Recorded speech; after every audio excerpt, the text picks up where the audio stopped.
kegiatan hari ini di Kecamatan Buya Suri, kegiatan apel dalam rangka memperingati Hari Ulang Tahun Kecamatan Buya Suri yang ke-60. Buya Suri ini berdiri dari tahun 65, Pak. 20 Juli 1965, 60 tahun yang lalu. Tadi di apel saya sampaikan, dan sampai kita memahami apel hari ini tanggal 21, tidak sampai ulang tahunnya di tanggal 21, tidak Pak. Ulang tahunnya di tanggal 20, hanya kebetulan tepat dari kemarin hari Minggu. Dan juga ada kemarin kesibukan kegiatan-kegiatan pembukaan bola di atas, hanya kami dalam rapat sepakati kita lakukan di hari kantor saja, hari Senin saja. Peringatannya di tanggal 21, tapi hari ulang tahunnya tetap di tanggal 20 Juli itu. Baik, kenapa kita merasa penting dan perlu untuk kita lakukan apel dalam rangka memperingati? Saya juga kebetulan mengabdi di kantor Camat Buya Suri ini baru 3 tahun lebih, Pak. Saya jadi sekcam sampai kemarin tanggal 1 November, kebetulan Pak Camat punya pensiun, Pak Kales pensiun. Akhirnya saya jadi sekcam merangkap PLT 8 bulan ini. Dalam rapat dengan internal dengan staf, ada saran, pikiran masuk dari staf. Saya mengaku diri itu, kita perlu lakukan apel dalam rangka memperingati itu. Kan 60 tahun, banyak orang juga tidak tahu, Pak. Kecamatan Buya Suri ini sudah umurnya berapa. Dan saya cek-cek, kayaknya ini baru kali kedua. Dulu Pak, katanya Pak Samun pernah apel itu, tapi mungkin lebih sederhana dari yang tadi. Makanya 80 tahun kita tiap tahun harus melakukan itu. Jangankan masyarakat, kita pegawai juga banyak yang tidak tahu ulang tahun kecamatan kapan dan umurnya sudah berapa dan dari tahun berapa berdirinya kecamatan ini. Jadi biar pemimpin ada berganti, tapi pikiran-pikiran tetap kita masukkan supaya pergantian pemimpin, tapi program kegiatan ini tetap kita lakukan. Intinya kita menang kembali para pendiri kecamatan ini, jasa mereka jangan kita abaikan. Tanpa mereka kita juga mungkin ada di sini, Pak. Sebagai pembina kepegawaian itu hanya sebagai kepercayaan. Kapan itu dipercaya diberikan, kalau tidak percaya kita tetap menjalankan tugas sebagai pengabdian dan aparatur negara. Mau jadi camat, mau jadi PLT atau apapun bentuknya, tetap kita lakukan itu. Semua orang tentunya berharap jabatan, pasti semua orang namanya manusia pasti membutuhkan itu. Tapi kembali kepada pimpinan, percaya dan tidak itu penilaian itu sendiri, Pak. Sudah 60 tahun Bapak melihat sebagai pejabat camat di sini, melihat perkembangan sejauh mana perkembangan di Kecamatan Buya Suri khususnya yang di wilayah. Baik, terima kasih. Di tahun-tahun kemarin sampai hari ini perkembangannya semakin membaiklah dalam hal apapun, dalam arti luas, baik pembangunannya, keamanannya semakin membaik. Hanya kita di tahun 2005 ini dan tahun ke depan dengan program pemerintah pusat, kita semua OPD baik di pusat, provinsi, kabupaten, kecamatan maupun desa, tadi sudah sampaikan dalam rapat, kita ada efisiensi anggaran. Tentunya pasti akan tidak semaksimal dengan tahun-tahun kemarin dalam pelayanan kita, ada keterbatasan, ada kekurangan di situ, Pak. Tapi saya sudah sampaikan di sini bahwa kami sini melakukan pelayanan tidak kembali berdasarkan anggaran, Pak. Kapan ada sedikit barangkali kita segera untuk mengisi bahan bakar, tetap kita lakukan pelayanan kepada masyarakat. Itu kewajiban kita. Saya bilang gaji itu sudah menjawab itu semua. Pak lakukan tugas kan ada hak yang Pak dapatkan dari situ. Jangan ada perjalanan dinas baru lakukan, jangan berharap itu. Kalau daerah ini pemerintah ini ya sudah melayani kita sebenarnya kita amin, tapi tidak barangkali hal-hal seperti itu tetap kita lakukan. Seperti macam fasilitas kesehatan yang ada di sini, pasar, pelabuhan. Kalau di sini Pak, kaitan dengan pasar kita masih keterbatasan sekali. Program Pak Bupati yang sudah disampaikan kepada saya, kantor camat ini beliau mengharapkan kita mencari lokasi alternatif lain.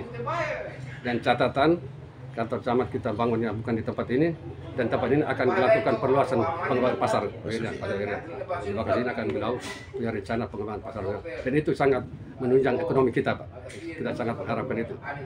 Karena posisi sekarang, kondisi pasar ini bukan ini antar kabupaten nih, Pak. Dari ada orang Ende juga pasti ada datang, dari Alor juga semua ada, lebih banyak dari Alor Ende dulu, Pak. Cuman kasihan kita pelayan pasar kadang-kadang masih minim sekali. Harapan ke depan barangkali dinas, dalam hal dinas Koperindak barangkali tata kelola pasar, bangunan-bangunan barangkali kita segera memfasilitasi itu biar masyarakat kita juga rasa nyaman, tenang dalam melakukan perekonomian di Harapan pasar Bapak ini. di usia yang ke-60 ini, di momentum usia ke-60 ini, Bapak mengharapkan pemerintah daerah semakin lebih memperhatikan poin-poin yang Bapak sebutkan tadi seperti pasar juga. Dermaga bagaimana Pak? Dermaga kita dari tahun kemarin juga kita ini dermaganya masih jeti ini. Jeti. Baru barangkali pemeliharaan. Tapi sampai kondisi hari ini dermaga kita hampir tidak bisa memanfaatkan karena sudah pada rusak Pak. Harapan ke depan barangkali dengan pembangunan dermaga feri di dermaga jeti atau dermaga apapun bentuknya di Kecamatan Weriang ini, Buyasuri ini, biar pelayanan kita semakin maksimal. Tadi di apel itu menyinggung soal program Pak Bupati ya, nelayan tadi terhadap. Nah, di momentum 60 tahun ini apa ada program yang sudah Bapak rancangkan untuk saya di masa masih Pak Penjabat Pak Kalista Bali saya sudah menyampaikan itu. Waktu itu awal-awal saya sebagai PLT saya menyampaikan ada beberapa poin-poin penting. Salah satunya tani ternak ini karena saya melihat Pak kebiasaan kita di sini kadang-kadang tanaman yang masyarakat belum habis dipetik, ternaknya sudah dilepas Pak. Ada desa yang buat perdesnya ternaknya bisa dilepas di tanggal 1 Juli. Kita bisa lihat kondisi sekarang ada bulan Mei, akhir Mei harus sudah lepas Pak. Makanya saya memandang perlu bahwa kalau perdes itu hanya berlaku untuk satu desa tidak akan jalan Pak. Berlaku untuk kecamatan boleh, dan saya punya keyakin bahwa itu kedepannya kita bisa lakukan. Tapi butuh waktu Pak, tidak bisa kalau kita hanya 1-2 bulan, saya rasa itu belum cukup kita menjawab, kita butuh waktu. Dan kalau beliau bisa mempercayakan kita di sini, hal ini akan saya usahakan bagaimana caranya. Dan perdes itu berlaku umum Pak untuk semua desa di kecamatan ini. Dan juga saya mengajak saudara saya di Buyasuri juga harus melakukan yang sama karena ini kita satu kesatuan ini. Tidak bisa saya amankan terang saya di sini, tapi kalau di sebelahnya lepas bisa saja juga. Nah, bagus. Kalau untuk nelayan sendiri Pak, ini kan wilayah pesisir nih. Kira ada rencana program apa Bapak untuk koneksi dengan program Pak Bupati nelayan tadi? Kalau di sini Pak di pesisir, walaupun pesisir tapi belum semua desa di pesisir itu masuk dalam kelompok nelayan lah begitu. Nah, ada desa tertentu yang punya penghasilan khusus itu. Kita ini kadang-kadang seperti musiman, yang ada desa tertentu lah, ada yang khusus, itu mereka fokusnya ke situ. Harapan kita barangkali kebutuhan kekurangan nelayan itu, kalau dalam proposal mereka minta bantuan apa itu, barangkali pemerintah daerah bisa menjawab itu. Mungkin dengan kekurangan mungkin alat tangkapnya, dengan bodinya dan lain sebagainya, barangkali kalau ada masukan kekurangan dari secara individu maupun kelompok, barangkali kita bisa menyuarakan itu atau kita menyampaikan itu ke kabupaten, kemudian bisa menjawab itu. Walaupun dengan keterbatasan, ini program sangat mendukung programnya Pak Bupati dan Pak Wakil Bupati NTT. Kalau masyarakat mau mendukung kita tidak siapkan, barangkali juga tidak maksimalnya program itu bisa berjalan dengan baik. Ya, kita harus seimbang. Program itu jalan, masyarakat juga mendukung, barangkali kita saling sinergi lah. Bapak melihat sendiri di sini, wilayah sini nelayannya bagaimana Pak? Di sini kan tadi saya gambarkan bahwa tidak semua desa itu fokusnya ke nelayan. Jadi kalau di Buyasuri di pesisir ini saya lihat Kalikur datang di Malewu, Kalikur air rumah gitu. Jadi ya tidak 100%-nya mereka nelayan. Mereka melihat ada peluang pasarnya di sana, ya ada yang mengisi waktunya harus fokusnya juga ke nelayan. Tapi bukan berarti taninya lepas. Nelayan tani dua-duanya mesti jalan Pak. Karena dasarnya dari petani. Terakhir pesan Bapak untuk masyarakat di Buyasuri ini di momentum ulang tahun. Baik, terima kasih. Saya berpesan ke masyarakat, seluruh masyarakat Buyasuri ini dengan momentum ini, barangkali kita semua kembali mengenang jasa para pendiri kecamatan ini dan tidak membalasnya, baik terhadap mungkin ada yang masih hidup, terhadap keluarganya.